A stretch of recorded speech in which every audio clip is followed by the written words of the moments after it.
Hello, everyone. My name is Hailey Campbell, and I am the Program Director for the Climate Ambassadors Program at an organization called Care About Climate. Being that today's focus is on climate, it's fitting that we've been afforded this opportunity from March for Science and Youngo, and are so thankful to them for allowing us to be here today to join all the amazing events and speakers to talk about climate action. Quick background before we get in here to all of the amazing things you're going to be hearing today. Care About Climate is a nonprofit organization that unites a group of international youth to tackle climate change by implementing locally based and relevant solutions. So today we're going to be hearing hopefully from two of our amazing climate ambassadors here on the ground implementing solutions to climate change in their communities. And before we do that, I'd love to give just a quick background on how our program works. So 1 second here to pull up the presentation.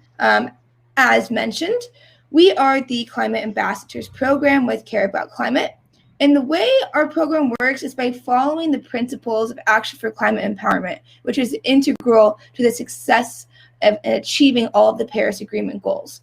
So first, our program invites participants to join an educational course through Climate Academy, in which they are provided training, knowledge, and resources to create a project proposal on climate action in their own community. Next, students pitch their projects for small grant funding opportunities through our organization in order to help them bring their ideas to life. And next, students are paired with a mentor. We all know in the climate change space just how important it is to work together and share ideas with each other. So having this mentor really allows them to build skills, tools, and connections needed in order to implement their projects successfully on the ground. So today we're going to be hearing from currently just one of those climate ambassadors joining us from Nigeria here on the ground about his project with Indigenous tree planting in his community. And hopefully Pauline from Kenya will also be able to join us to share about her project with agroforestry. But for now, I will hand it over to Sadiq here to introduce himself and a little bit about.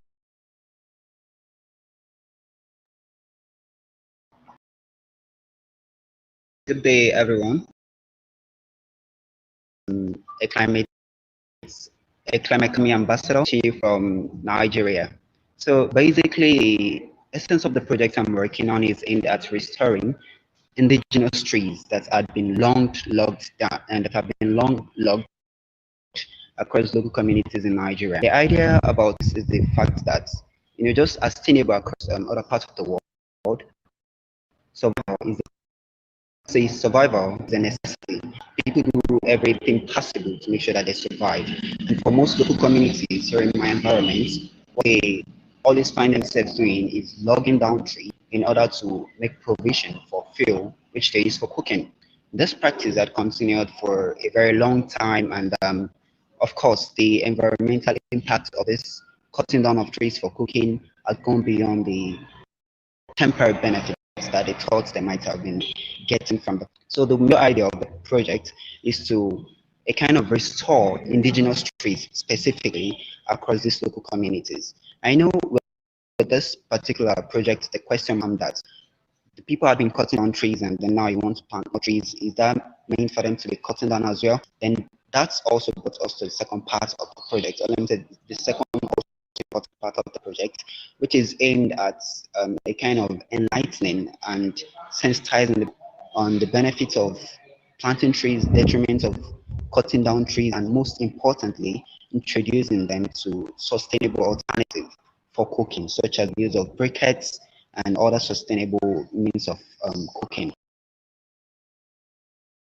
The project really matters in the sense that indigenous trees, aside general benefits that trees put in different parts of the world, indigenous always offer special benefits to the local community. For instance, like local spin, it still provide the local people with source, with skin. Locals being trade to provide indigenous people with cooking sauce. which is gotten from the sea.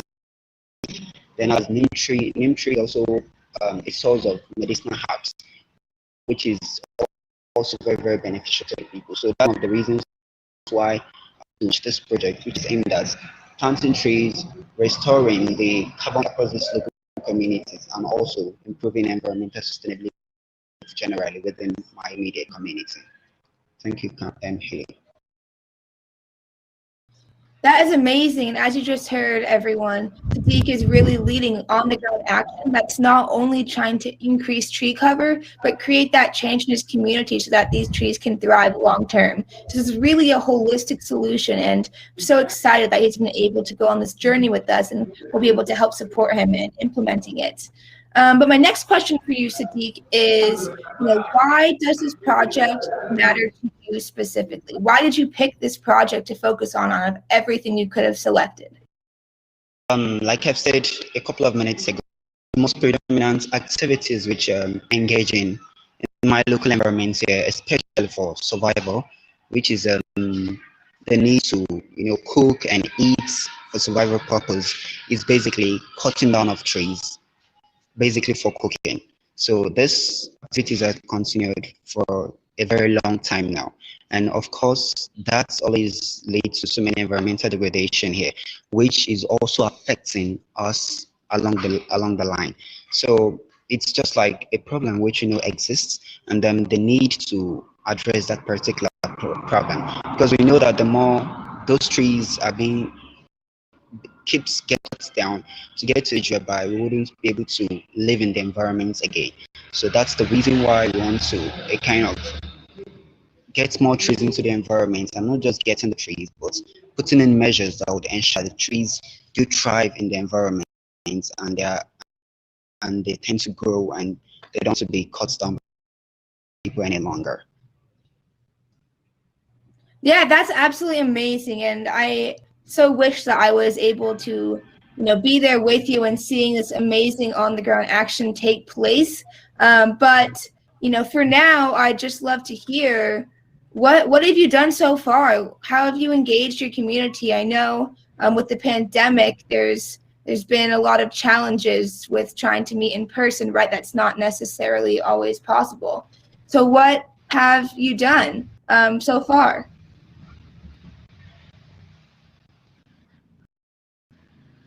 Okay, so far I've been working towards sensitizing potential beneficiaries of the project, which are people within the immediate local communities. Working towards sensitizing them, creating that awareness, letting them to know of the benefits of planting more trees, a kind of carbon sink, letting them know the detriments of logging down trees actually. Then coupled with that, I've been working with other volunteers who would be potential volunteers during the execution of this project, towards a kind of creating awareness, and also holding regular cleanup exercises within those local communities where we'll be executing the project with time. So in essence, with the local community, we've been holding regular cleanup exercises, sensitizing them, creating awareness, as well as a kind of creating that awareness to them, to let them understand the essence of environmental sustainability, the benefits to them actually, and the detriments of not keeping the environment clean or logging down trees generally. So that's what we've been doing in engaging the local people. That's amazing. That's, one of the most important things that we can do to help each other is build our collective capacity to deal with climate change and implement these solutions just as you're doing. So that is really quite amazing to hear that you are doing that as part of your project. And I know that we're short on time here, so we'll just wrap it up with one last question for you. What is one piece of advice you have for climate advocates seeking to implement a climate action project in their community?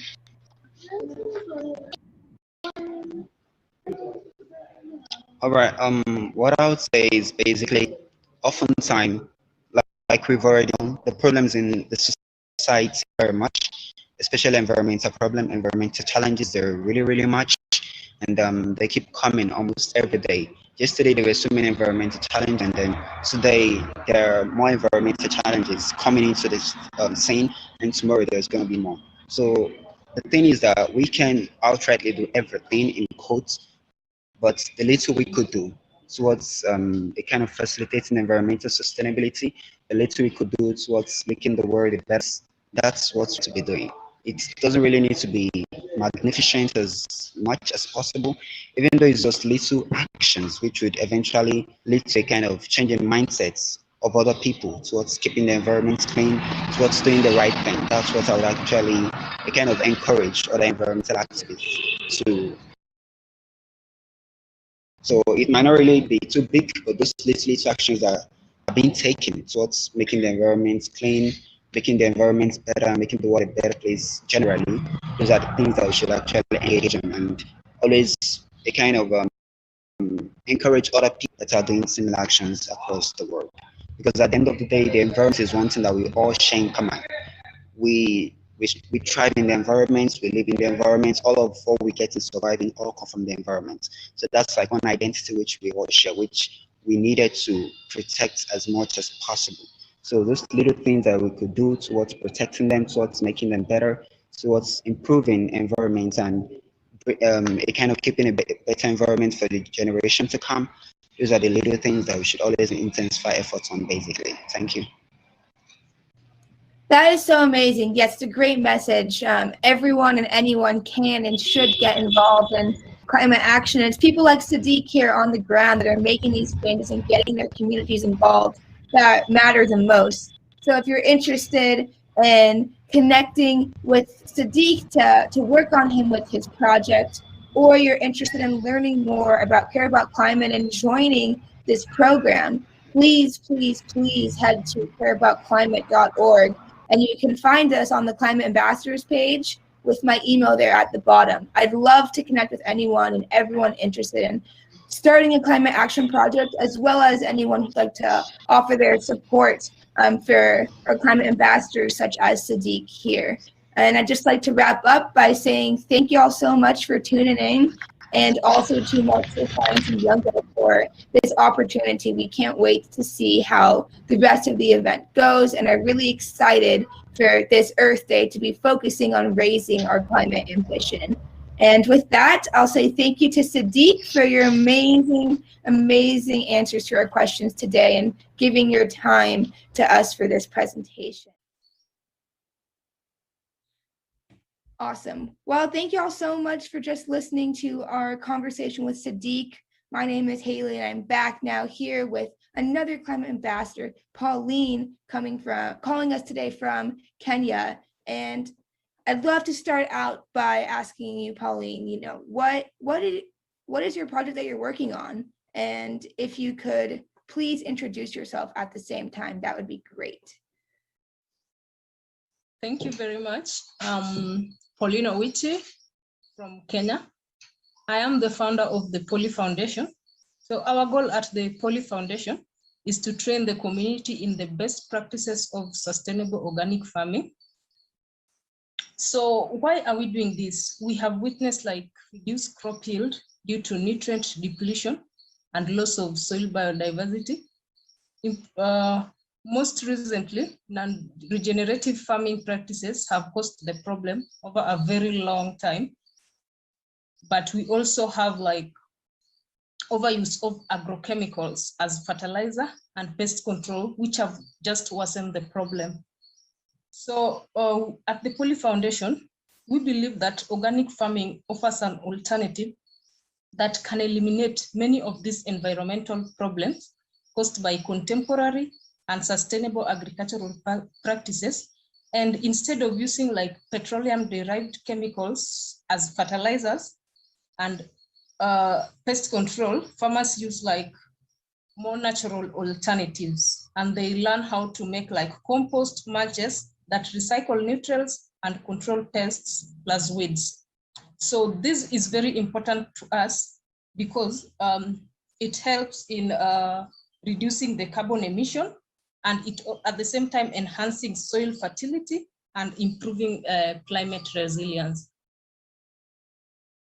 That's so awesome. That is really an amazing project to be working on. And I'm so thankful you're able to be with us here today to share about it. And, this wasn't one of the questions prepared, but I'm wondering from hearing your response, what role is science playing in your project in terms of, soil health, for instance?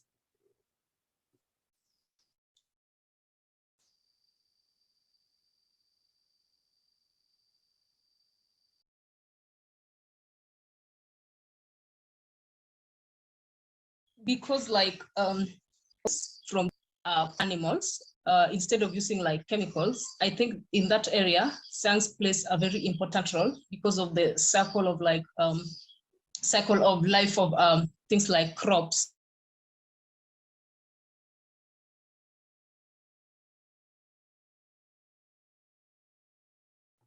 Yeah, that's really awesome.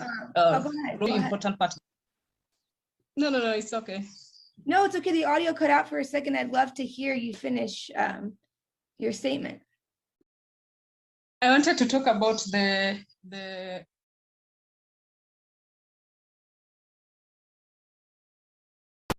All right, we're still having a bit of trouble hearing you, Polly, but what we can do here is switch to podcast style. I'm going to go ahead and turn off my video too, and I'd love to hear maybe repeat your answer to the question. And Pauline, I'd love to hear more about how science plays a role in your project.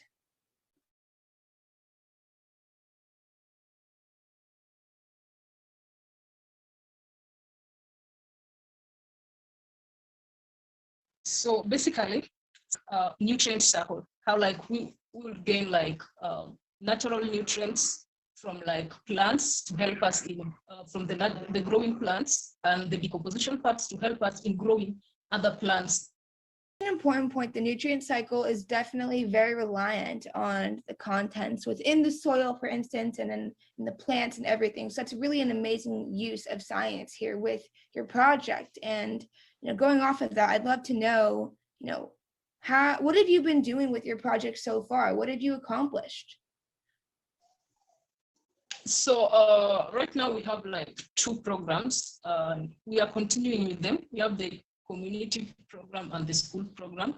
So with the school program, it's like every Friday we have a list of schools that we do visit after the consultation with the schools. So every Friday we go to schools and teach them on organic farming through like urban agriculture, and also plant trees with them. So that's a program we do every Friday. Resilience crops, creating awareness on drought resilience, and we would like people like to increase their yield through adoption of the drought organic crops. Right now we are like focusing on sweet potatoes and the cassava that have been really doing well in this area.